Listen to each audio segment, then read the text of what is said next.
What is the shape of the universe? A 100-year conjecture might just answer that.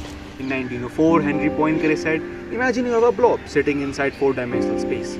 If the blob has no holes and if it's in one piece, then it can be molded into a sphere. Now this seems fairly obvious to understand, but it's actually really difficult to prove, simply because it seems so immediately fundamental. Even more so in every other dimension this problem was solved, but for some reason this n is equal to 3 case seemed impossible.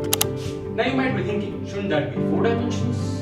Well, yes, but actually no. The reason is because the normal sphere that we know is technically not 3-dimensional, as it doesn't contain the insides of it, only the 2-dimensional surface. Then Gregory Perlman arrived in 2002 along with metric tensor G, which is like tying a shoelace through a point, telling it where to shrink and where to expand. But if you've noticed, we've also told the manifold how to curve. This is Ricci Flow, which changes the metric tensor over time according to the curvature, making the manifold rounder. A sphere has positive curvature everywhere, so the metric keeps decreasing forever until it's 0. And if the metric went to 0, the last shape you had must have been a sphere. But sometimes you run into situations like these which change the underlying set and it's game over. Perlman decided to manually remove the problem areas and glue them back.